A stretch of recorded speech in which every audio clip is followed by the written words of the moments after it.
بسم اللہ الرحمن الرحیم وَإِذْ قُلْتُمْ يَا مُوسَى لَن نُّؤْمِنَ لَكَ حَتَّى نَرَى اللَّهَ جَهْرَةً فَأَخَذَتْكُمُ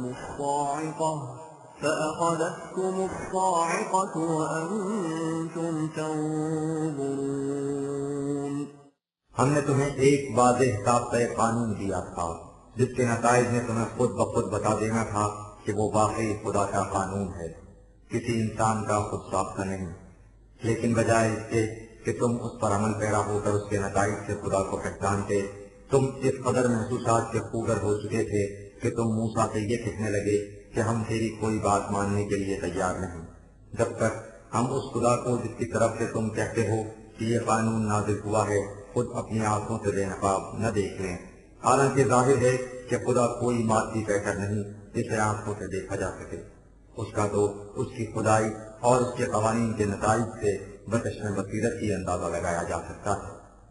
تقاضا تمہارا خدا کو بے نقاب دیکھنے کا تھا اور ہمت کا یہ عالم کہ زلزلے کی گرجدار آواز اور ارتعاش سے تمہارے ہوش اڑ گئے، حالانکہ تم دیکھ رہے تھے کہ وہ زلزلہ ہی ہے، یہ اس لیے کہ تمہاری توہم پرستیوں نے جن کی وجہ سے تم نے بچڑے تک کو دیوتا بنا لیا تھا، ان مظاہر فطرت کا خوف تمہارے دل میں پیدا کر رکھا تھا۔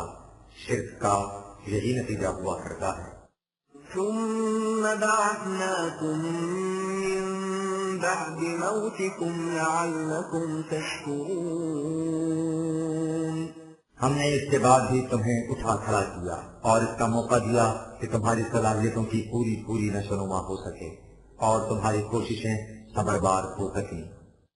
وَظَلَّلْنَا عَلَيْكُمُ الْغَمَامَ وَأَنزَلْنَا عَلَيْكُمُ الْمَنَّ وَالسَّلْوَىٰ كُلُوا مِن طَيِّبَاتِ مَا رَزَقْنَاكُمْ وَمَا ظَلَمُونَا وَلَٰكِن كَانُوا أَنفُسَهُمْ يَظْلِمُونَ۔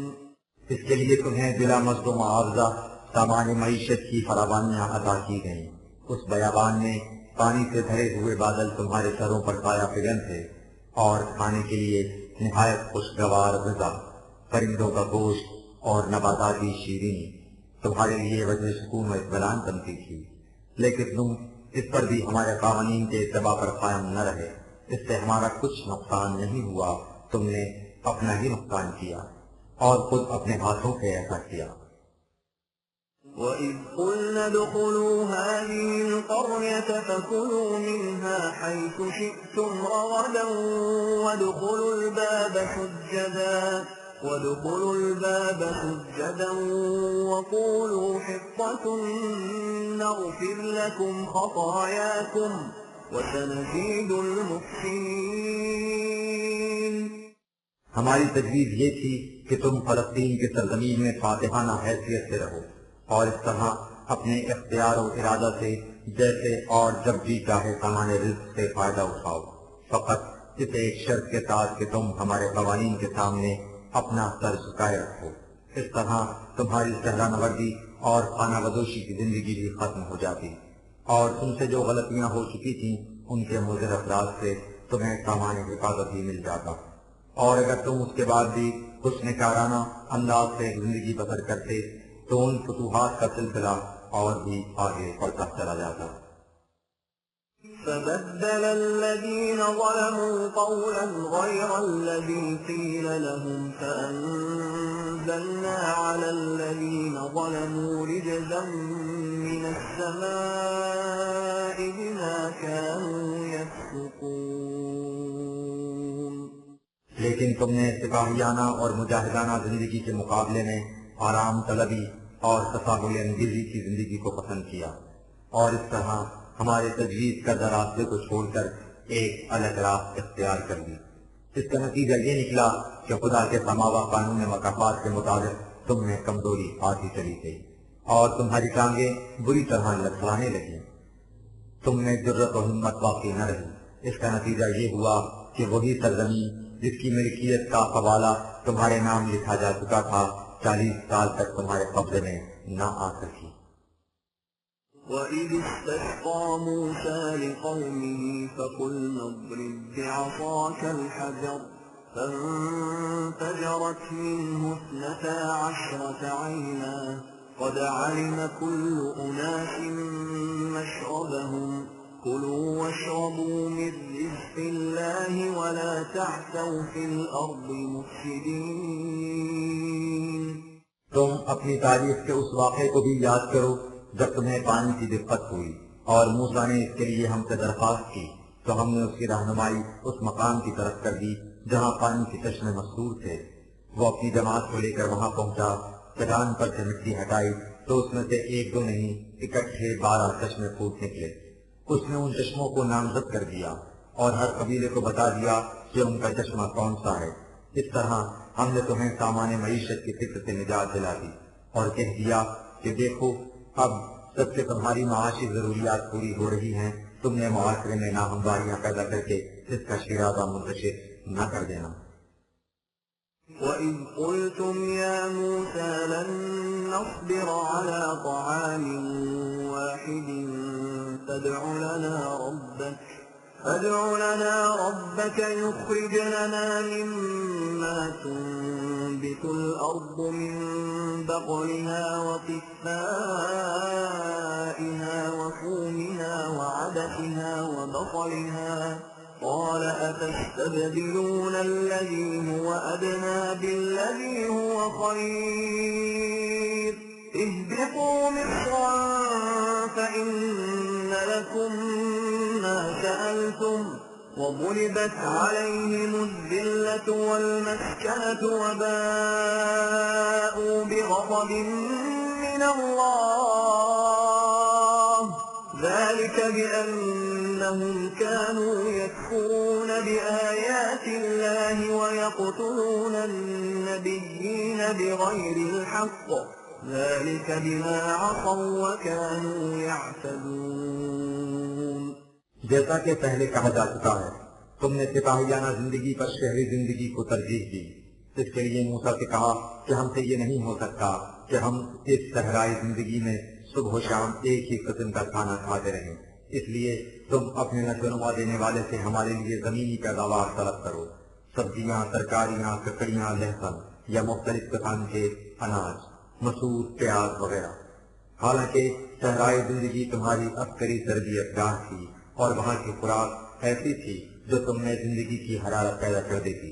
موسیٰ نے کہا کہ کس قدر افسوس کا مقام ہے کہ تم اس بہترین زندگی کے بجائے جو تمہارے لیے تجویز کی جا رہی تھی اس قسم کی ادنا زندگی اختیار کرنا چاہتے ہو۔ اگر تمہاری یہی مرضی ہے تو جاؤ شہر کی زندگی اختیار کر لو، وہاں تمہیں یہ سب کچھ مل جائے گا۔ اس کا نتیجہ یہ ہوا کہ ان میں عسکریت اور کشور کشائی کی صلاحیتیں مفقود ہو گئیں اور محکومیت اور تساہل انگیزی کی خصلتیں پیدا ہو گئیں، اور اس طرح ان پر ذلت و خواری کا عذاب خداوندی متولی ہو گیا۔ یہ سب اس لیے ہوا کہ انہوں نے قوانین خداوندی کے مطابق زندگی بسر کرنے سے انکار کر دیا اور اپنے انبیاء کی عزت و توقیر کے بجائے انہیں ناحق ذلیل کرنے کی تدبیریں کرنے لگے، نیز بعض کی جان تک کے لاگو ہو گئے۔ یہ سب کچھ ان کی سرکشی اور حدود فراموشی کا نتیجہ تھا۔ إن الذين آمنوا والذين هادوا والنصارى والصابئين من آمن بالله واليوم الآخر وعمل صالحا فلهم أجرهم عند ربهم ولا خوف عليهم ولا هم يحزنون۔ یہ تو تمہاری روش یہی ہے، اور اس کے باوجود تمہارا عقیدہ یہ ہے کہ تم خدا کی چہیتی اولاد ہو اور جنت تمہاری نسل کے لیے مخصوص ہے۔ یہ تمہاری خام خیالی ہے، جنت کسی نسل کے لیے مخصوص نہیں۔ ہمارا قانون یہ ہے کہ یہودی ہوں یا نصرانی، سادی ہوں یا وہ لوگ جو بغیر رسمی گروہ میں داخل ہوئے ویسے ہی خدا کو مانتے ہیں، یا خود مسلمانوں کے گھر میں پیدا ہونے والے غرض کے کوئی بھی ہو، جو بھی خدا کے اقتدار اعلیٰ، زندگی کے تسلسل اور اس کے قانون مکافات پر اس طرح ایمان رکھے جس طرح قرآن میں بتایا گیا ہے، اور اس کے دیے ہوئے پروگرام کے مطابق صلاحیت بخش کام کرے تو ان کے نشو نما دینے والے کی قانون مکافات کے مطابق ان کا اجر ملے گا، جس کا نتیجہ یہ ہوگا کہ نہ کسی قسم کا خوف ان کے دامنگیر ہوگا، نہ حزن وجہ افسردگی بنے گا۔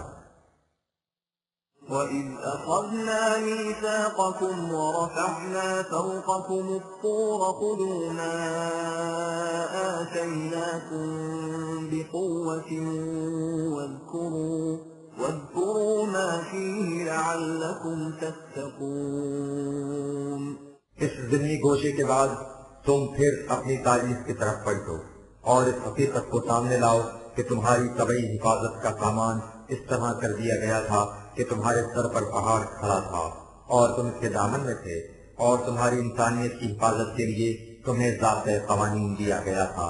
اس کے بعد ہم نے تم سے کہا تھا کہ تم نے اس ذات ہدایت کو نہایت مضبوطی سے تھامے رکھنا، یعنی جو کچھ اس میں کہا گیا ہے اسے ہر وقت اپنے پیش نظر رکھنا تاکہ تم زندگی کے ہر خطرے سے محفوظ رہ سکو۔ تم نے اس کا محکم عہد کیا تھا۔ ثم توليتم من بعد ذلك فلولا فضل الله عليكم ورحمته لكنتم من الخاسرين۔ لیکن اس محکم عہد و پیمان کے بعد تم اس سے پھر گئے۔ یہ تو ہمارا قانون مہلت تھا جس کی وجہ سے تم پر فوراً گرفت نہ کی گئی۔ اگر ایسا نہ ہوتا تو تم سے زندگی کی وہ خوشگواریاں اور سامان نشوونما کی فراوانیاں جو تمہیں حاصل تھیں فوراً چھن جاتی اور تم بالکل تباہ و برباد ہو جاتے۔ وَلَقَدْ عَلِمْتُمُ الَّذِينَ اعْتَدَوْا مِنكُمْ فِي السَّبْتِ فَقُلْنَا لَهُمْ كُونُوا قِرَدَةً خَاسِئِينَ۔ ضابطۂ خداوندی کو مضبوطی سے تھامنا تو بہت بڑی چیز تھی۔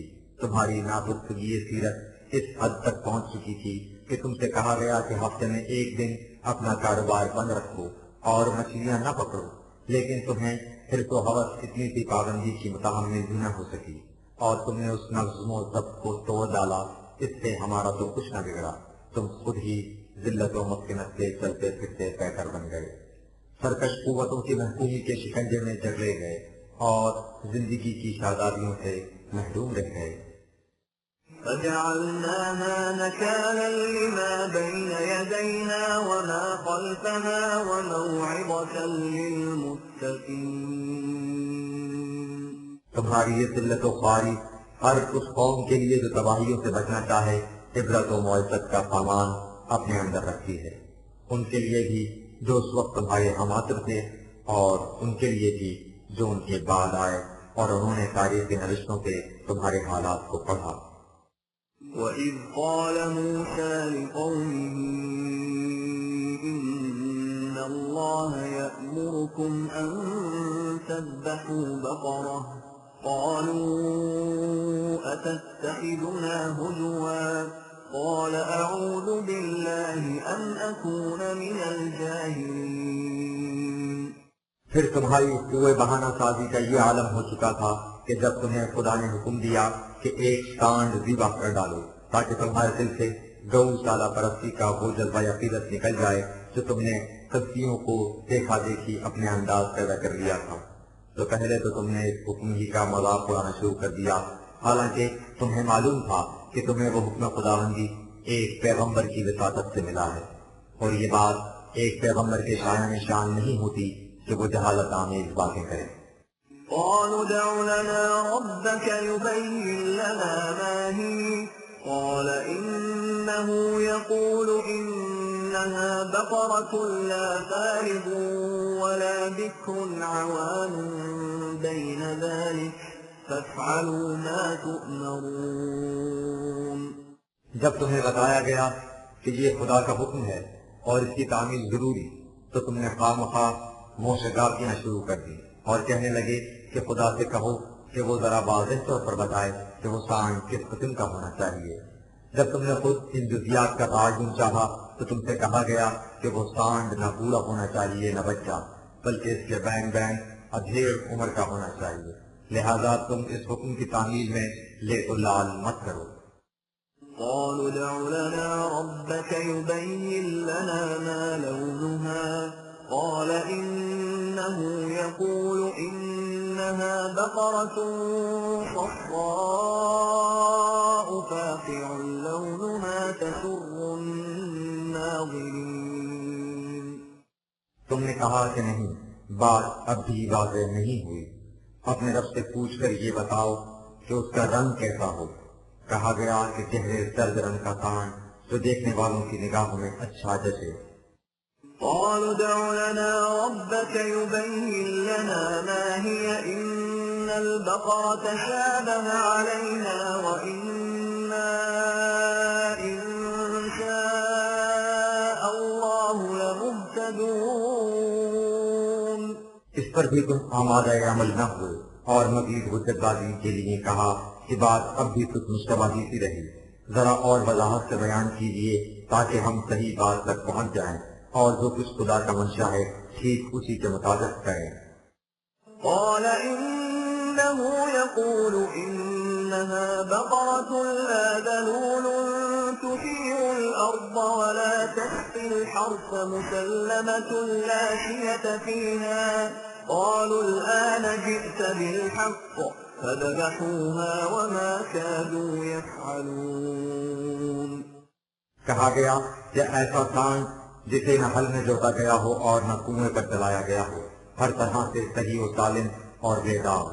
کہا کہ ہاں اب تم نے ٹھیک پتہ بتایا تو تم نے ایک معمولی سی بات میں بھی اس قدر موسیقیاں شروع کر دیں. یہ کچھ تم نے اس لیے نہیں کیا تھا کہ پہلے بات واضح نہ تھی. تمہیں شروع ہی سے معلوم تھا کہ ہم تمہارے ہاتھوں سے سانڈ دیوتا اس لیے ذبح کرانا چاہتے تھے کہ تم نے اسے معبود بنا رکھا تھا اور ہم چاہتے تھے کہ تمہارے دل سے یہ جذبہ عقیدت نکل جائے، لیکن تمہارا جی نہیں چاہتا تھا کہ تم اسے ذبح کرو. اس کی محبت تمہارے دل کی گہرائیوں تک اتر چکی تھی، لیکن تم اس کا اقرار بھی نہیں کرنا چاہتے تھے. اس لیے تم نے ہیلا سازیاں کرنی شروع کر دی اور اس قدر لمبی چوڑی باتوں کے بعد اس حکم کی تعمیل کی. یاد رکھو، تعمیل احکام میں وہ باتیں کریز کر نہیں پوچھنی چاہیے جو خدا نے خود نہ کہی ہوں. وَإِذْ قَتَلْتُمْ نَفْسًا فَادَّارَأْتُمْ فِيهَا وَاللَّهُ مُخْرِجٌ مَا كُنتُمْ تَكْتُمُونَ. ایک طرف تو تمہاری یہ حالت کہ ایک جانور کے ذبح کرنے میں قدر حیل و حجت، اور دوسری طرف یہ عالم کہ ایک انسانی جان ناحق لے لی، اسے خفیہ طور پر مار دیا. اور جب تفتیش شروع ہوئی تو لگے ایک دوسرے کے سر الزام بھرنے، یعنی تم میں اتنی اخلاقی جرت ہی نہ تھی کہ جرم ہو گیا ہے تو کھلے بندوں اس کا اقرار کر لو. لیکن جس بات کو تم چھپانا چاہتے تھے خدا اسے ظاہر کر دینا چاہتا تھا تاکہ جرم باللہ کے پاس نہ رہ جائے. فَقُلْنَا اضْرِبُوهُ بِبَعْضِهَا كَذَلِكَ يُحْيِي اللَّهُ الْمَوْتَى وَيُرِيكُمْ آيَاتِهِ لَعَلَّكُمْ تَعْقِلُونَ. مشرکانہ توہم پرستیوں سے جن میں تم مبتلا ہو چکے تھے، انسان کی نفسیاتی کیفیت یہ ہو جاتی ہے کہ اسے کسی ذرا سی خلاف معمول بات کا سامنا کرنا پڑے تو اس پر لرزہ طاری ہو جاتا ہے. چونکہ خدا تمہاری اس نفسیاتی کیفیت سے واقف تھا، اس لیے اس نے قاتل کا سراغ نکالنے کے لیے ایک نفسیاتی ترکیب بتائی جو انسان کی اس زمانے کی ذہنی سطح کے اعتبار سے بڑی خلاف معمول تھی. اس نے کہا کہ تم میں سے ایک جاؤ اور مقتول سے کسی حصہ جسم کو اٹھا کر لاش کے ساتھ لگا دو. چنانچہ جو مجرم تھا جب وہ لاش کے قریب پہنچا تو خوف کی وجہ سے اس سے ایسے آثار نمایاں ہو گئے جو اس کے جرم کی غمازی کرنے کے لیے کافی تھے. اس طرح اللہ نے اس قتل کے راز کو بے نقاب کر دیا اور مجرم سے قصاص لے کر موت کو زندگی سے بدل دیا، کیونکہ قصاص میں قوم کی حیات کا راز پوشیدہ ہوتا ہے. اللہ اس طرح تمہیں اپنی نشانیاں دکھاتا رہتا ہے تاکہ تم عقل و شعور سے کام لے کر ایسے معاملات کو سلجھا لیا کرو اور اس حقیقت کو سمجھ لو کہ نفسیاتی تغیر سے افراد سے آگے بڑھ کر کس طرح خود قوموں کی حالت بدل جاتی ہے. ثم قست قلوبكم من بعد ذلك فهي كالحجارة أو أشد قسوة وإن من الحجارة لما يتفجر منه الأنهار وإن منها لما يشقق فيخرج منه الماء وإن منها لما يهبط من خشية الله وما الله بغافل عما تعملون. غرض یہ کہ تمہارے ساتھ یہ کچھ ہوتا رہا، تم بگڑتے اور بنتے رہے، آخر الامر تم نے ذات خداوندی سے یکسر منہ موڑ لیا، اس سے تمہارے دل پتھر کی طرح سخت ہو گئے، بلکہ اس سے بھی زیادہ سخت، اس لیے کہ بعض پتھر بھی ایسے ہوتے ہیں کہ ان سے ندیاں پھوٹ نکلتی ہیں، اور بعض ایسے کہ وہ پھٹ جاتے ہیں تو ان کے اندر سے ندیاں نہ صحیح پانی کے چشمے ضرور بہہ نکلتے ہیں، اور ایسے پتھر بھی ہوتے ہیں کہ وہ قانون خداوندی کے سامنے سختی کو چھوڑ کر اپنے مقام سے نیچے اتر آتے ہیں، یعنی نرم پڑ جاتے ہیں، ایسے نرم کہ انہیں آسانی سے سیکھا جا سکتا ہے، اور بعض کو پگھلایا بھی، لیکن تمہارے دل ہیں جو نہ وہ انسانیت کی غمخواری میں نرم ہوتے ہیں اور نہ قانون خداوندی کے سامنے جھکتے ہیں، لیکن اس سے خود تمہارا اپنا ہی نقصان ہوتا ہے، تمہاری کوئی حرکت ہمارے قانون مکافات کی نگاہوں سے اوجھل نہیں، ان میں سے ایک ایک کا نتیجہ مرتب ہو کر رہے گا. اے جماعت مومنین، دیکھنا تم نے بھی کہیں ان جیسا نہ ہو جانا. أفتطمعون أن يؤمنوا لكم وقد كان فريق منهم يسمعون كلام الله ثم يحرفونه من بعد ما عقلوه وهم يعلمون. اے قرآنی انقلاب کی طرف دعوت دینے والی جماعت، ہم جانتے ہیں کہ تم دل سے چاہتے ہو کہ یہود بھی اس انقلاب میں تمہارا ساتھ ہے، اور اس طرح وہ خود بھی اس ذلت و خواری کی زندگی سے نجات حاصل کر لیں اور انسانیت بھی ان کی دقیقہ کاریوں سے مخلصی پائے. لیکن کیا تم سمجھتے ہو کہ اس قسم کی قوم جس کی قلبی کیفیت وہ ہو چکی ہو جس کا ذکر اوپر کیا جا چکا ہے کبھی تمہارا ساتھ دے سکتی ہے؟ بالخصوص جب ان کی حالت یہ ہے کہ وہ یہ کچھ لائزمی سے نہیں کرتے. ان میں مذہبی پیشواؤں کا گروہ موجود ہے جو قوانین خداوندی کو سنتے ہیں، سمجھتے ہیں اور پھر جان بوجھ کر اس میں تغیر و تبدل کر دیتے ہیں اور اس کی ایسی ایسی تعویلیں کرتے ہیں جن سے بات کچھ سے کچھ بن جاتی ہے. باقی لوگ انہی کا اتباع کرتے رہتے ہیں. جو لوگ دیدہ دانستہ یہ کچھ کریں ان سے یہ توقع کیسے کی جا سکتی ہے کہ وہ حق کو قبول کر لیں گے؟ وَإِذَا لَقُوا الَّذِينَ آمَنُوا قَالُوا آمَنَّا وَإِذَا خَلَا بَعْضُهُمْ إِلَى بَعْضٍ قَالُوا أَتُحَدِّثُونَهُم بِمَا فَتَحَ اللَّهُ عَلَيْكُمْ لِيُحَاجُّوكُم بِهِ عِندَ رَبِّكُمْ أَفَلَا تَعْقِلُونَ. تم انہیں ایماندار سمجھتے ہو، حالانکہ ان کی حالت یہ ہے کہ جب تمہارے پاس آتے ہیں تو اپنے آپ کو ایماندار ظاہر کرتے ہیں، اور جب آپس میں ایک دوسرے سے تنہائی میں ملتے ہیں تو کہتے ہیں کہ اس جماعت سے فلا ملا رکھنا تو اچھا ہے، لیکن ہمیں اس کی احتیاط برتنی چاہیے کہ ان سے اپنی کتابوں کی وہ باتیں نہ کہتی جائیں جنہیں یہ ہمارے خلاف بطور دلیل خداوندی لا کر ہمارا منہ بند کر دیں. اس بات کو اچھی طرح سمجھ لینا چاہیے. أَوَلَا يَعْلَمُونَ أَنَّ اللَّهَ يَعْلَمُ مَا يُسِرُّونَ وَمَا يُعْلِنُونَ. لیکن یہ اتنا نہیں سوچتے کہ جس خدا کی طرف سے انہیں وہ باتیں ملی تھیں یہ اسی خدا سے ان باتوں کو چھپانا چاہتے ہیں. ان سے پوچھئے کہ کیا خدا سے یہ باتیں چھپی رہ سکتی ہیں؟ وہ اچھی طرح جانتا ہے کہ یہ لوگ ظاہر کیا کرتے ہیں اور چھپا کر کیا رکھتے ہیں. وَمِنْهُمْ أُمِّيُّونَ لَا يَعْلَمُونَ الْكِتَابَ إِلَّا أَمَانِيَّ وَإِنْ هُمْ إِلَّا يَظُنُّونَ. یہ لوگ دوسروں کے ساتھ ہی اس قسم کی فریب کاری نہیں کرتے، خود اپنوں کے ساتھ بھی یہی کچھ کرتے رہتے ہیں. مثلا ان میں بعض لوگ ایسے ہیں جو پڑھے لکھے نہیں، وہ خوش عقیدگی کی پیدا کردہ جھوٹی آرزوؤں کو پلے باندھے رکھتے ہیں اور تمام پرستیوں اور قیاس آرائیوں میں مست رہتے ہیں، اور شریعت کے متعلق جو کچھ انہوں نے پوچھنا ہو اس کے لیے اپنے احبار و رہبان علماء و مشائخ کی طرف رجوع کرتے ہیں۔ فويل للذين يكتبون الكتاب بأيديهم ثم يقولون هذا من عند الله ليشتروا به ثمنا قليلا فويل لهم مما كتبت أيديهم وويل لهم مما يكسبون۔ ان کے علماء کرتے یہ ہیں کہ شریعت کے احکام خود اپنے ذہن سے اپنی مرضی کے مطابق وضع کر لیتے ہیں اور ان ان پڑھ لوگوں سے کہہ دیتے ہیں کہ یہ سب ارشادات خداوندی ہیں، اور اس طرح ان سے ناجائز فائدہ حاصل کرتے رہتے ہیں۔ یہ لوگ اتنا نہیں سمجھتے کہ ان کی یہ خود ساختہ شریعت اور اس کے ذریعے کمائی ہوئی دولت سراسر تباہی اور بربادی کا موجب ہے۔ ان کی یہ پورے فریبدہی اس حد تک بڑھ چکی ہے کہ اور تو اور یہ خود اپنے آپ کو بھی دھوکہ دینے سے نہیں چوکتے۔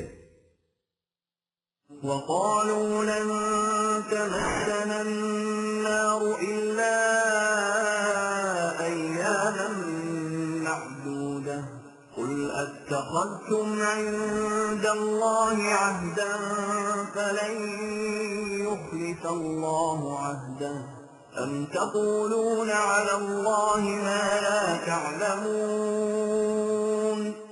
چنانچہ یہ سمجھے بیٹھے ہیں کہ ہم جو جی میں آئے کریں ہم سے کوئی مواخذہ نہیں ہوگا، ہم زیادہ سے زیادہ چند دنوں تک جہنم میں رہیں گے، یعنی صرف اتنے وقت کے لیے جب تک ہمارے شفاعت کرنے والے ہمیں خدا سے بخشوا نہیں لیں گے۔ ان سے پوچھو کہ کیا تم نے اس کے متعلق خدا سے کوئی عہد لے رکھا ہے؟ اگر ایسا ہے تو پھر تم ٹھیک کہتے ہو، اس لیے کہ خدا اپنے عہد سے پھرا نہیں کرتا، لیکن ایسا ہرگز نہیں۔ تم خدا کے متعلق اس قسم کی باتیں کرتے ہو جن کے لیے تمہارے پاس کوئی علم و دلیل نہیں۔ بلى من كسب سيئة وأحاطت به خطيئته فأولئك أصحاب النار هم فيها خالدون۔ تم سے کس نے کہہ دیا کہ خدا کے ہاں سفارشیں چلتی ہیں؟ وہاں کسی کی سفارش نہیں چل سکتی، نہ ہی اس کی کوئی قوم چہیتی ہے۔ اس کا غیر متبدل قانون یہ ہے کہ جس قوم نے بھی قانون خداوندی کی خلاف ورزی کی اور اس کا نتیجہ یہ نکلا کہ سارا معاشرہ خطاکاریوں سے بھر گیا اور ہر سمت فساد ہی فساد رونما ہو گیا، تو یہ وہ لوگ ہیں جن کی کھیتیاں جھلس کر رہ جائیں گی اور وہ تباہ و برباد ہو جائیں گے۔ والذين آمنوا وعملوا الصالحات أولئك أصحاب الجنة هم فيها خالدون۔ ان کے برعکس جو قوم خدا کے قانون پر یقین رکھتے ہوئے صلاحیت بخش پروگرام پر عمل پیرا ہوگی تو ان لوگوں کو جنتی زندگی نصیب ہوگی اور ان کی کھیتیاں ہمیشہ لہلہاتی رہیں گی۔ وَإِذْ أَخَذْنَا مِيثَاقَ بَنِي إِسْرَائِيلَ لَا تَعْبُدُونَ إِلَّا اللَّهَ وَبِالْوَالِدَيْنِ إِحْسَانًا وَذِي الْقُرْبَى وَالْيَتَامَى وَالْمَسَاكِينِ وَقُولُوا لِلنَّاسِ حُسْنًا وَأَقِيمُوا الصَّلَاةَ وَآتُوا الزَّكَاةَ ثُمَّ تَوَلَّيْتُمْ إِلَّا قَلِيلًا مِّنكُمْ وَأَنتُم مُّعْرِضُونَ۔ تمہارا خدا سے یہ عہد نہیں تھا کہ تم جو کچھ بھی کرتے رہو گے تم سے اس کی بات درست نہیں ہوگی۔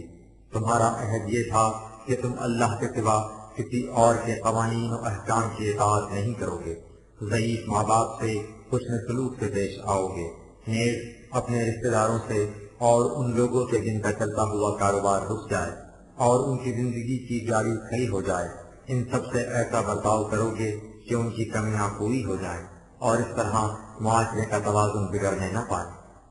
تم نے یہ عہد بھی کیا تھا کہ تم لوگوں سے ہمیشہ خوش معاملگی سے پیش آؤ گے اور انہیں اچھی اچھی باتوں کی تلقین کرو گے، نیز یہ کہ تم ایسا نظام قائم کرو گے جس میں تمام افراد قوانین خداوندی کا پورا اتباع کریں اور ان کی نشو و نما کا سامان باہم پہنچتا رہے۔ لیکن تم نے اس عہد کے بعد گریز کی راہیں نکالنی شروع کر دی اور معدود سنگ کے سوا سب کے سب سیدھا راستہ چھوڑ کر دوسری طرف چل نکلے۔ یہ کوئی اتفاقی بات نہیں تھی، تمہاری نفسیاتی کیفیت ہی ایسی ہو چکی تھی کہ تم قانون خداوندی کو چھوڑ کر دوسری راہوں پر چل نکلتے۔ وَإِذْ أَخَذْنَا مِيثَاقَكُمْ لَا تَسْفِكُونَ دِمَاءَكُمْ وَلَا تُخْرِجُونَ أَنفُسَكُمْ مِنْ دِيَارِكُمْ ثُمَّ أَقْرَرْتُمْ وَأَنْتُمْ تَشْهَدُونَ۔ تم نے یہ عہد بھی کیا تھا کہ تم باہمی خون ریزی نہیں کرو گے اور اپنے میں سے کمزوروں اور غریبوں کو ان کے گھروں سے نکال باہر نہیں کرو گے۔ تم نے اس کا اقرار کیا تھا اور سب کچھ دیکھتے بھالتے سوچتے سمجھتے اقرار کیا تھا، تم اب بھی اسے تسلیم کرتے ہو۔ ثم أنتم هؤلاء تقتلون أنفسكم وتخرجون فريقا منكم من ديارهم تظاهرون عليهم بالإثم والعدوان وإن يأتوكم أسارى تفادوهم وهو محرم عليكم إخراجهم أفتؤمنون ببعض الكتاب وتكفرون ببعض فما جزاء من يفعل ذلك منكم إلا خزي في الحياة الدنيا ويوم القيامة يردون إلى أشد العذاب وما الله بغافل عما تعملون۔ لیکن تم ہو کہ ایسے محکم قول و اقرار کے بعد باہمی خون ریزیاں کرتے ہو اور اپنے غریب بھائیوں کو ان کے گھروں سے نکال باہر کرتے ہو، اور بجائے اس کے کہ تمہاری سوسائٹی ان مجرمین کے خلاف کوئی کارروائی کرے، تم الٹے ان غریبوں کے خلاف ظلم و استبداد میں ایک دوسرے کی مدد کرتے ہو، کہیں کمزوروں کو کمزور تر بنانے سے اور کہیں ان سرکشوں کی حوصلہ افزائی کرنے سے۔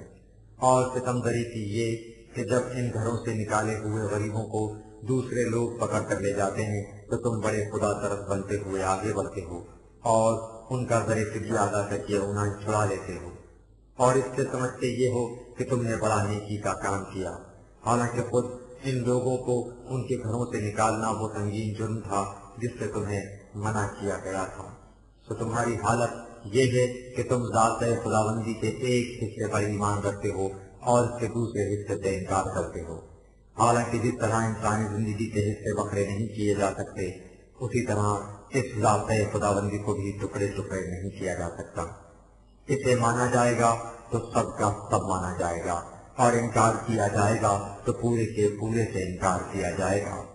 جس طرح جسم کے دو ٹکڑے کر دینے سے کوئی ٹکڑا بھی زندہ نہیں رہ سکتا، اسی طرح جو قوم ذات خداوندی کو مختلف حصوں میں تقسیم کر دیتی ہے اور جو حصہ مفید طلب ہو اس پر عمل کرتی ہے اور دوسرے کو چھوڑ دیتی ہے، تو اس کا نتیجہ اس کے سوا کچھ اور ہو ہی نہیں سکتا کہ ایسے قوم کے حال کی زندگی بھی ذلت اور رسوائی کی زندگی ہو اور مستقبل کی زندگی بھی اندوہناک تباہیوں سے لبریز، دنیا میں بھی ذلت اور آخرت میں بھی رسوائی۔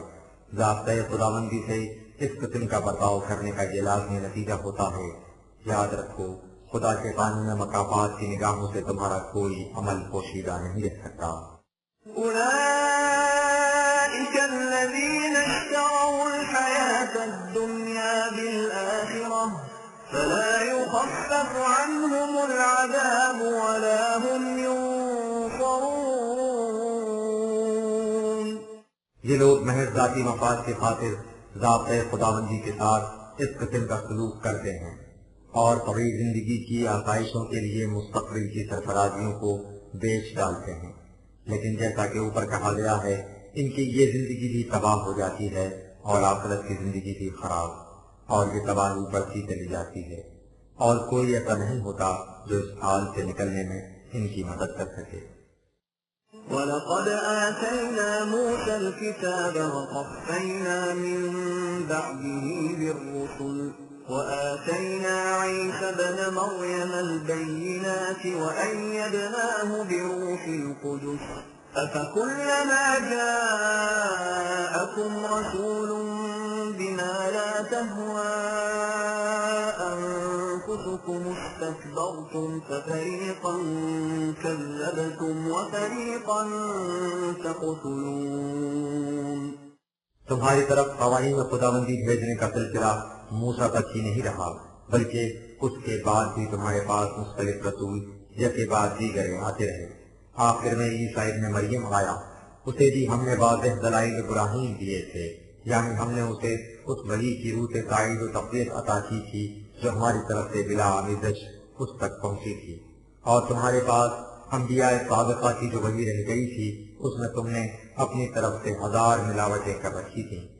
لیکن تمہاری روش ہمیشہ یہ رہی کہ جب کبھی کسی رسول نے ایسی بات کہی تو تمہارے مفاد و رجحان کے خلاف جاتی تھی، اور اس لیے تمہارا دل اسے پسند نہیں کرتا تھا تو تم وہی نہ کر گئے۔ پھر ان رسولوں میں سے بعض کی تم نے تکذیب کی اور بعض کے قتل تک کے درپے ہو گئے۔ یہی کچھ اب تم اس کتاب کے متعلق کر رہے ہو تاکہ اس میں تمہاری منشا کے مطابق تبدیلی کر دی جائے۔ وقالوا قلوبنا غلف بل لعنهم الله بكفرهم فقليلا ما يؤمنون. قرآنی تعلیم سے ان کی بے اعتنائی کا یہ عالم ہے کہ اس پر غور کرنا تو ایک طرف، یہ اسے سننا تک بھی نہیں چاہتے۔ یہ کہتے ہیں کہ ہمارے دلوں پر اس کا کچھ اثر نہیں ہو سکتا۔ ان سے کہو کہ یہ کوئی خوبی اور فخر کی بات نہیں کہ تمہارے دل اس کا اثر قبول کرنے کے لیے تیار نہیں۔ دل کا فطری فریضہ تو ہر بات پر غور و فکر کر کے سچی بات کو قبول کرنا ہے۔ جو دل ایسا نہیں کرتے سمجھ لو کہ وہ اپنی فطری استعداد اور صلاحیت سے محروم ہو چکے ہیں، اور دلوں کی یہ حالت اس طرح ہو جایا کرتی ہے کہ جو بات سامنے آئے اس پر غور و فکر کرنے کے بجائے پہلے ہی فیصلہ کر لیا جائے کہ ہم نے اسے ماننا ہی نہیں۔ اس قسم کی ذہنیت والوں میں سے بہت کم لوگ ایسے ہیں کہ صحیح بات کو سمجھ سوچ کر اسے تسلیم کر لیں۔ وَلَمَّا جَاءَهُمْ كِتَابٌ مِّنْ عِندِ اللَّهِ مُصَدِّقٌ لِّمَا مَعَهُمْ وَكَانُوا مِن قَبْلُ يَسْتَفْتِحُونَ عَلَى الَّذِينَ كَفَرُوا فَلَمَّا جَاءَهُم مَّا عَرَفُوا كَفَرُوا بِهِ فَلَعْنَةُ اللَّهِ عَلَى الْكَافِرِينَ. ان کی یہ حالت اس وقت ہو رہی ہے جب ان کے پاس اللہ کی طرف سے وہ ضابطۂ قوانین آ چکا ہے جو ان اخلاق اقدار اور دعویٰ کو سچ کر کے دکھانے والا ہے جو تعلیم خداوندی میں سے ان کے ہاں موجود ہے، اور جس کے لیے یہ خدا سے دعائیں مانگا کرتے تھے کہ وہ آئے تو یہ کفار پر غلبہ پا سکیں۔ یہ خوب پہچانتے ہیں کہ یہ ضابطۂ قوانین خدا ہی کی طرف سے نازل ہوا ہے، لیکن اس کے باوجود یہ اس سے انکار کر رہے ہیں۔ لیکن اس انکار سے انہوں نے اس ضابطۂ خداوندی کا کیا بگاڑا؟ اس سے ہوا یہ کہ یہ خود اس کی برکات سے محروم رہ گئے۔ تمہیں معلوم ہے کہ ان کے انکار کی اصل وجہ کیا ہے؟ صرف یہ حسد کہ یہ رسول غیر اسرائیلی کیوں ہے۔ بئس ما اشتروا به أنفسهم أن يكفروا بما أنزل الله بغيا أن ينزل الله من فضله على من يشاء من عباده فباءوا بغضب على غضب وَلِلْكَافِرِينَ عَذَابٌ مُّهِينٌ. انہوں نے از خود یہ فیصلہ کر رکھا ہے کہ دنیا بھر کی برکات و سعادات بنی اسرائیل کے لیے مخصوص ہو چکی ہیں، حتیٰ کہ نبوت بھی انہی کی قومیت کے دائرے میں محدود ہے۔ حالانکہ نبوت ایک ایسی محبت ہے جو خدا کے قانون مشیت کے مطابق اسے دی جاتی ہے جسے اس کا اہل سمجھا جائے۔ اس میں قوم اور وطن اور زبان اور رنگ کی کوئی خصوصیت نہیں۔ بہرحال ان کی اس ضد سے اس کے سوا اور کیا ہوا کہ یہ زندگی کی تمام خوشگواریوں سے محروم رہ گئے۔ ان کی امیدوں کی کھیتی جل کر راکھ ہو گئی، اور ان کا انکار اور سرکشی ان کے لیے ایسی ذلت آمیز تباہی کا موجب بن گئی جس نے ان کی ساری اجتماعی قوت کو توڑ کر رکھ دیا۔ کتنا برا ہے یہ سودا جو انہوں نے اپنی زندگی کے عوض کیا ہے، اور یہ انجام ہر اس قوم کا ہوتا ہے جو قوانین خداوندی سے سرکشی اختیار کرے۔ وَإِذَا قِيلَ لَهُمْ آمِنُوا بِمَا أَنزَلَ اللَّهُ قَالُوا نُؤْمِنُ بِمَا أُنزِلَ عَلَيْنَا وَيَكْفُرُونَ بِمَا وَرَاءَهُ وَهُوَ الْحَقُّ مُصَدِّقًا لِمَا مَعَهُمْ قُلْ فَلِمَ تَقْتُلُونَ أَنبِيَاءَ اللَّهِ مِن قَبْلُ إِن كُنتُم مُّؤْمِنِينَ۔ جب ان سے کہا جاتا ہے کہ آؤ اس ضابطۂ خداوندی کی صداقتوں پر ایمان لاؤ، تو اس کے جواب میں یہ کہتے ہیں کہ نہیں، ہم تو صرف اسی پر ایمان رکھتے ہیں جو ہماری طرف نازل ہوا تھا، اس کے سوا ہم کسی اور تعلیم پر ایمان لانے کے لیے تیار نہیں۔ حالانکہ یہ قرآن ان کی طرف بھیجی ہوئی سچی تعلیم کے خلاف نہیں، بلکہ ان اقدار و دعویٰ کو سچ کر کے دکھانے والا ہے جو تعلیم خداوندی میں سے ان کے پاس موجود ہیں۔ ان سے کہو کہ اگر تمہارا اعتراض یہی ہے کہ ہم اس قرآن کو اس لیے نہیں مانتے کہ یہ ایک غیر اسرائیلی کی طرف نازل ہوا ہے، تو بتاؤ کہ اس سے قبل جو اسرائیلی انبیاء تمہاری طرف آتے رہے تھے، تم ان کی تذلیل و تحقیر پر کیوں اتر آیا کرتے تھے اور ان کی جان تک کے دشمن کیوں بن جایا کرتے تھے؟ تمہارا یہ دعویٰ کہ تم اسرائیلی انبیاء پر ایمان لایا کرتے تھے خود تمہاری اپنی تاریخ کی روح سے جھوٹا ثابت ہو رہا ہے۔ وَلَقَدْ جَاءَكُم مُّوسَىٰ بِالْبَيِّنَاتِ ثُمَّ اتَّخَذْتُمُ الْعِجْلَ مِن بَعْدِهِ وَأَنتُمْ ظَالِمُونَ۔ دیگر انبیاء بنی اسرائیل کو تو چھوڑو، تم نے خود موسیٰ کے ساتھ کیا کیا؟ وہ تمہارے پاس ایک واضح ضابطۂ قوانین لایا تھا جس کی بنیادی تعلیم توحید تھی، لیکن تم نے اسے چھوڑ کر گوشالہ پرستی شروع کر دی۔ کہو یہ ایمان تھا یا کفر، یہ اطاعت تھی یا سرکشی؟ وَإِذْ أَخَذْنَا مِيثَاقَكُمْ وَرَفَعْنَا فَوْقَكُمُ الطُّورَ خُذُوا مَا آتَيْنَاكُمْ بِقُوَّةٍ وَاسْمَعُوا قَالُوا سَمِعْنَا وَعَصَيْنَا وَأُشْرِبُوا فِي قُلُوبِهِمُ الْعِجْلَ بِكُفْرِهِمْ قُلْ بِئْسَ مَا يَأْمُرُكُم بِهِ إِيمَانُكُمْ إِن كُنتُم مُّؤْمِنِينَ۔ جیسا کہ پہلے بھی کہا جا چکا ہے، جب ہم نے تم سے دامن کوہ میں اس بات کا پختہ عہد لیا تھا کہ تم اس ضابطۂ خداوندی کی پوری قوت سے تھامے رہو گے، تو تم سے کہہ دیا گیا تھا کہ تم اس بات کو دل کی کانوں سے سن لو اور اچھی طرح سمجھ لو۔ تم نے جواب دیا تھا کہ ہم نے اسے اچھی طرح سن اور سمجھ لیا ہے، لیکن اس کے بعد کیا ہوا یہ کہ تم نے ان قوانین کی اطاعت کے بجائے ان سے سرکشی اختیار کر لی۔ اس کا نتیجہ یہ ہوا کہ توحید کا اثر تمہارے دلوں سے ظاہر ہو گیا اور گوشالہ کی محبت ان کی گہرائیوں میں اتر گئی۔ ان سے کہو کہ یہ ہے تمہارا سابقہ ریکارڈ، لہذا تمہارا یہ کہنا کہ ہم اس لیے قرآن پر ایمان نہیں لاتے کہ ہم اس ضابطۂ خداوندی پر ایمان رکھتے ہیں جو ہماری طرف نازل ہوا تھا، خود بڑیدی اور پریشانی سے زیادہ کچھ نہیں۔ اگر تمہارا ایمان تمہیں یہی کچھ سکھاتا ہے اور اس قسم کی زندگی بسر کرنے کا حکم دیتا ہے تو ہزار افسوس ہے ایسے ایمان پر۔ قُلْ إِن كَانَتْ لَكُمُ الدَّارُ الْآخِرَةُ عِندَ اللَّهِ خَالِصَةً مِّن دُونِ النَّاسِ فَتَمَنَّوُا الْمَوْتَ إِن كُنتُمْ صَادِقِينَ۔ ان سے کہو کہ تمہارا یہ بھی دعویٰ ہے کہ تم خدا کی کہی کی اولاد ہو اور آخرت کا گھر یعنی جنت تمہارے لیے مخصوص ہے اور غیر اسرائیلیوں کا اس میں کوئی حصہ نہیں۔ اگر تم اپنے اس دعوے میں سچے ہو تو تمہیں موت سے کبھی نہیں ڈرنا چاہیے بلکہ اس کی تمنا کرنی چاہیے۔ تمہیں نکھر کر میدان جنگ میں سامنے آنا چاہیے، چھپ چھپ کر سازشیں نہیں کرنی چاہیے۔ موت تو حسن عمل کا پہلا امتحان ہے۔ وَلَن يَتَمَنَّوْهُ أَبَدًا بِمَا قَدَّمَتْ أَيْدِيهِمْ واللہ علیم بالظالمین۔ لیکن تم دیکھو گے کہ یہ لوگ مرنے کے لیے کبھی تیار نہیں ہوں گے، اس لیے کہ انہیں معلوم ہے کہ انہوں نے اپنی مستقبل کی زندگی کے لیے کیا کمائی کر کے آگے بھیجی ہوئی ہے۔ اللہ اس قسم کے پرہیزگار سرکشوں کی ادلا فریبیوں سے خوب واقف ہے۔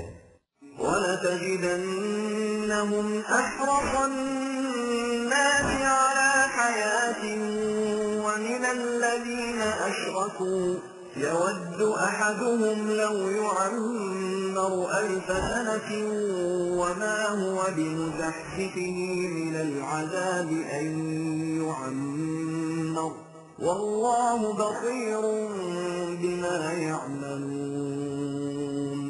مرنے کی تمنا تو ایک طرف، تم دیکھو گے کہ یہ لوگ زندہ رہنے کے لیے مشرکین عرب سے بھی زیادہ حریص ہیں۔ ان میں سے ایک کی تمنا یہ ہے کہ اسے 1000 سال کی عمر مل جائے، لیکن یہ نادان اتنا نہیں سمجھتے کہ اس درازی عمر سے کیا ہوگا، کیا اس سے یہ اپنے غلط اعمال کے تباہ کن نتائج سے بچ جائیں گے؟ ایسا کبھی نہیں ہو سکتا۔ خدا کا قانون مکافات ان کے ایک کام پر نگاہ رکھتا ہے، اس لیے ان کے ہر عمل کا نتیجہ ان کے سامنے آ کر رہے گا۔ قُلْ مَنْ كَانَ عَدُوًّا لِجِبْرِيلَ فَإِنَّهُ نَزَّلَهُ عَلَى قَلْبِكَ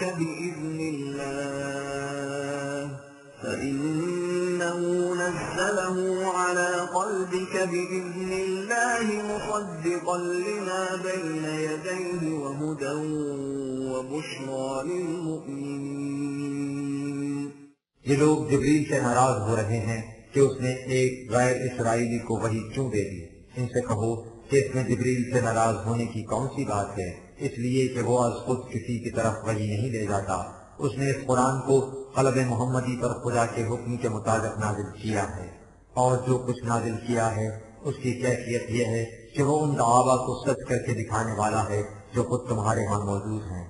اور تیسرے یہ کہ یہ وحی ہدایت و سعادت کو بنی اسماعیل میں محدود نہیں کرتی کہ تمہیں شکایت ہو کہ تم اس سے محروم کر دیے گئے ہو۔ یہ تمام انسانوں کے لیے یکساں طور پر کھلی ہے، اور ان لوگوں کو جو اس کی صداقتوں پر ایمان لائیں زندگی کی صحیح منزل کی طرف رہنمائی کرتی ہے، اور حال و مستقبل کی خوشگواریوں کی خوشخبری دیتی ہے، خواہ وہ کسی نسل سے کیوں نہ ہو۔ من كان عدوا لله وملائكته ورسله وجبريل وميكال فإن الله عدو للكافرين۔ ان سے کہو کہ تمہارے اس اعتراض کے نسبت صرف جبریل تک ہی نہیں پہنچتی، یہ تو خود خدا پر اعتراض ہے، اور اس کے تمام نظام وحی پر اور ان وسائل پر جو اس کے حکم سے تدبیر امور کرتے ہیں، یعنی جبریل و میکائیل سمیت تمام ملائکہ پر اعتراض۔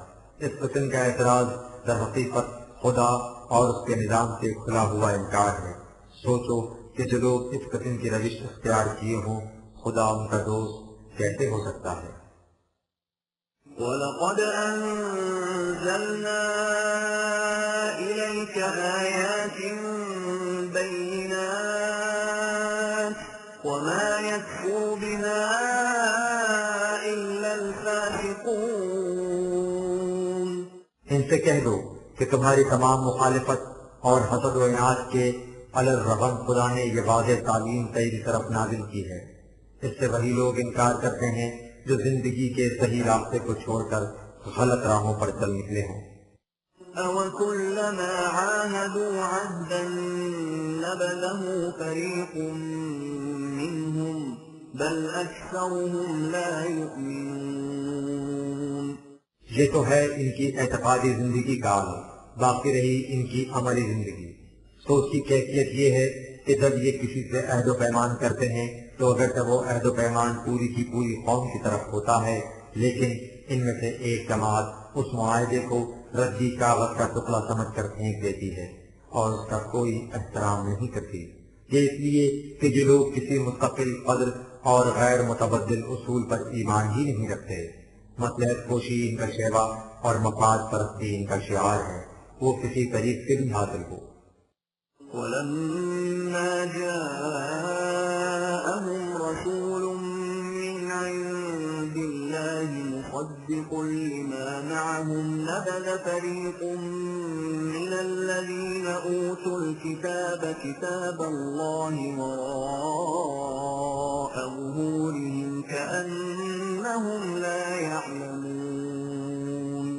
اے رسول، یہ جو اس طرح تمہاری مخالفت کر رہے ہیں تو یہ کوئی نئی بات نہیں، یہ ہمیشہ یہی کچھ کرتے رہے ہیں۔ مثلا تم سے پہلے جب ان کی طرف ایک رسول عیسیٰ آیا، وہ رسول جو تمہاری طرح ان اقدار و دعویٰ کو سچ کر کے دکھانے والا تھا جو تعلیم خداوندی میں سے ان کے پاس موجود تھے، اور وہ بنی اسرائیل میں سے تھا، اور ان کی کتابوں میں اس کا صریح ذکر بھی موجود تھا، لیکن اس کے باوجود ان لوگوں کے ایک گروہ میں جو کتاب الہی اپنے پاس رکھتے تھے اس کتاب کو یوں فتح پشت ڈال دیا گویا وہ اسے جانتے تک نہ تھے، اور اس رسول کے فضل تک سے ضربے ہو گئے۔ واتبعوا ما تتلو الشياطين على ملك سليمان وما كفر سليمان ولكن الشياطين كفروا يعلمون الناس السحر وما أنزل على الملكين ببابل هاروت وماروت وما يعلمان من أحد حتى يقولا إنما نحن فتنة فلا تكفر فيتعلمون منهما ما يفرقون به بين المرء وزوجه وما هم بضارين به من أحد إلا بإذن الله ويتعلمون ما يضرهم ولا ينفعهم وَلَقَدْ عَلِمُوا لَمَنِ اشْتَرَاهُ مَا لَهُ فِي الْآخِرَةِ مِنْ خَلَاقٍ وَلَبِئْسَ مَا شَرَوْا بِهِ أَنفُسَهُمْ لَوْ كَانُوا يَعْلَمُونَ۔ ان لوگوں کا شیوا ہی یہ رہا ہے کہ یہ خدا کی سچی تعلیم کو ٹھکراتے رہے اور اپنے خود ساختہ افسانوں کے پیچھے لگے رہے۔ ان افسانوں میں ایک یہ بھی تھا کہ انہوں نے مشہور کر رکھا تھا کہ خدا کا برگزیدہ پیغمبر سلیمان حقائق خداوندی کو چھوڑ کر سحر آفرینیوں اور شعبدہ بازیوں کو ماننے لگ گیا تھا۔ سلیمان خدا کا پیغمبر اور اس قسم کی کافرانہ روش کا حامل یہ یکسر اختراع پردازی تھی جو اس کی نبوت کے خلاف ان شیاطین نے تراش رکھی تھی۔ اس باطل روش کا اتباع سلیمان نے نہیں کیا تھا، خود ان کے فتنہ پرداز فرزانوں نے کیا تھا۔ وہ لوگوں کو جادو ٹونے سکھاتے تھے اور اسے منسوخ کرتے تھے سلیمان کی طرف۔ پھر ایک فسانہ یہ بھی تھا جو انہوں نے مشہور کر رکھا تھا کہ بابل میں دو فرشتے تھے، ہاروت و ماروت، ان پر خدا نے اس علم جادو کو نازل کیا تھا۔ لوگ ان کے پاس جا کر اس قسم کے تعویذ ڈنڈے سیکھتے جن سے میاں بیوی میں اختلاف پیدا ہو جائے، لیکن وہ فرشتے یہ کچھ سکھانے سے پہلے لوگوں سے صاف صاف کہہ دیتے کہ بھائی ہم تو ایک فتنہ ہوں، تم یہ کچھ سیکھ کر کیوں کافر بنتے ہو؟ لیکن اس کے باوجود لوگ ان سے یہ باتیں سیکھتے۔ ان باتوں میں لذت ہی ایسی ہوتی ہے، لیکن یہ سب افسانہ ہی افسانہ ہے۔ نہ بابل میں اس قسم کے کوئی فرشتے تھے اور نہ ہی خدا نے انہیں کوئی باطنی علم سکھایا تھا۔ یہ سب ان لوگوں کی خود ساختہ کہانیاں ہیں۔ باقی رہے یہ گنڈے تعویذ تو یہ ان کے ذریعے کسی کو کچھ نقصان نہیں پہنچا سکتے۔ نفع و نقصان سب قوانین خداوندی کے مطابق ہوتا ہے۔ تعویذ گنڈے سیکھنے اور کرنے والوں کو اس سے کچھ دنیاوی مفاد ضرور مل جاتے ہیں، لیکن ذرا بنظر تعمق دیکھا جائے تو یہ حقیقت نمایاں ہو جاتی ہے کہ اس میں ان کا نقصان ہی ہے، نفع نہیں، اس لیے کہ اس سے انہیں دنیاوی مفاد حاصل ہو جاتے ہیں، لیکن مستقبل کی خوشگواریوں میں ان کا کوئی حصہ نہیں ہوتا۔ اور یہ حقیقت ہے کہ مستقبل کی خوشگواریوں کے مقابلے میں عاجلہ مفاد کچھ وزن نہیں رکھتے۔ جو شخص جان دے کر جسم کی لذتیں خریدتا ہے اس کی تجارت نفع کا سودا کس طرح قرار پا سکتی ہے؟ ایک کاش یہ اس قدر کھلی ہوئی بات کو سمجھ سکتے۔ وَلَوْ أَنَّهُمْ آمَنُوا وَاتَّقَوْا لَمَثُوبَةٌ مِّنْ عِندِ اللَّهِ خَيْرٌ لَوْ كَانُوا يَعْلَمُونَ۔ اگر یہ لوگ ان افسانوں کے پیچھے لگنے کے بجائے قرآنی حقائق پر ایمان لے آتے اور قوانین خداوندی کی نگہداشت کرتے تو خدا کے ہاں سے انہیں اس کا بہت اچھا نتیجہ ملتا۔ کاش یہ عقل و فکر کے کام لیتے۔ يا أيها الذين آمنوا لا تقولوا راعنا وقولوا انظرنا واسمعوا وللكافرين عذاب أليم۔ اے جماعت مومنی، اس مقام پر ایک اہم حقیقت کا سمجھ لینا ضروری ہے۔ تم نے دیکھا ہے کہ یہودیوں کی ذہنیت یہ تھی کہ وہ موسیٰ سے بار بار